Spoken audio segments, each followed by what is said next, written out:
Oh, testing. Oh, how now, brown cow?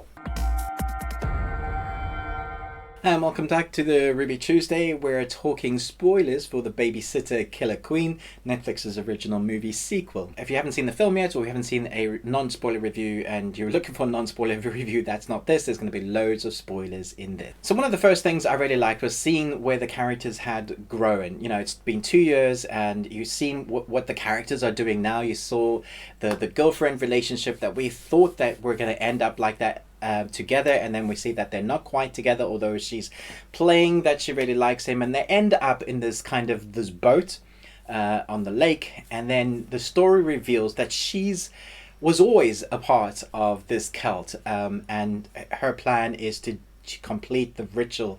And you see those characters come back from the first. There were some lines that I thought were brilliant from the scripting. There's some really intense moments, like with the snake crawling up Cole's leg. I thought that was a really great scene. The rock exploding, well, not exploding, the rock landing on the lady that had the boob again. She's like, a boob again?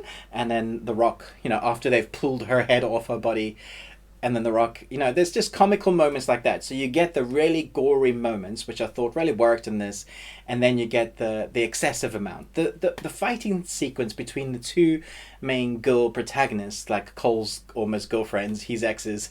How many exes does Cole have? Definitely Scott Pilgrim again.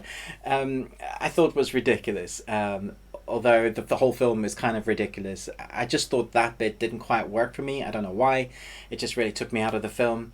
The bit where you have the hillbilly at the lake that obviously wanted to hurt the girl, and the woman with the flamethrower comes and goes, "Silence, rapist!" I thought that was brilliant. There are little nods in this sequel horror to other films, other horror films, and I thought the balance of that to be nostalgic and fun at the same time is really good.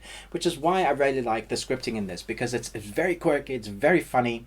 The jokes that they tell each other, even what the psychiatrist nurse, he's saying really rude stuff, he's telling the kid to get laid, which is ultimately what saves him at the end, because he ends up being in the cabin in the woods and getting laid, the classic tick all those boxes.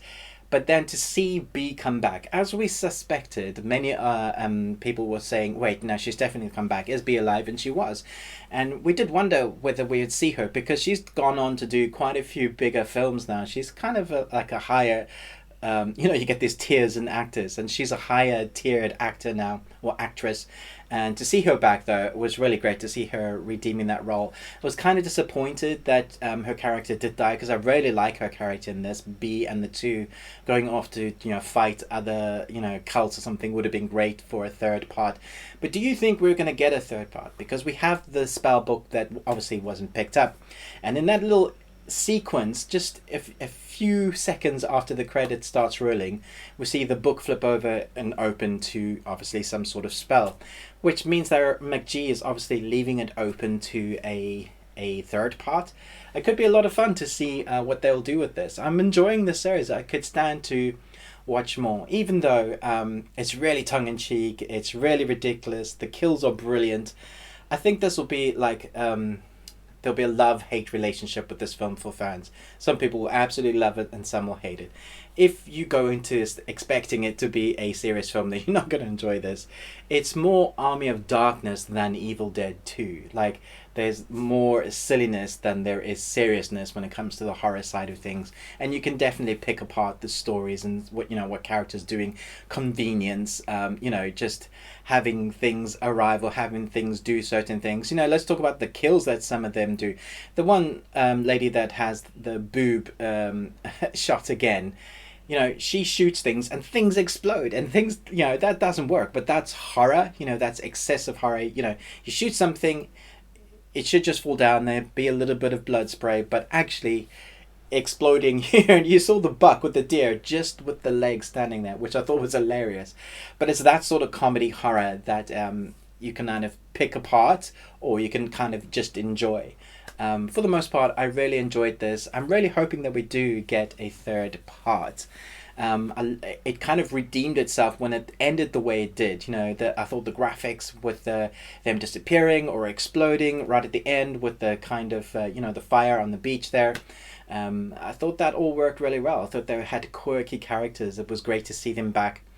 Let me know in the comments below what you think of this franchise now, I guess, and do you want more, or do you think they should stop now? Is it this the perfect ending? I kind of wonder if it would do well as a TV series, a Netflix original, like a mini-series, maybe 6 to 8 episodes. Chat to me in the comments below. Thanks so much for watching this, but most of all, until next time, remember, live long and Tuesday.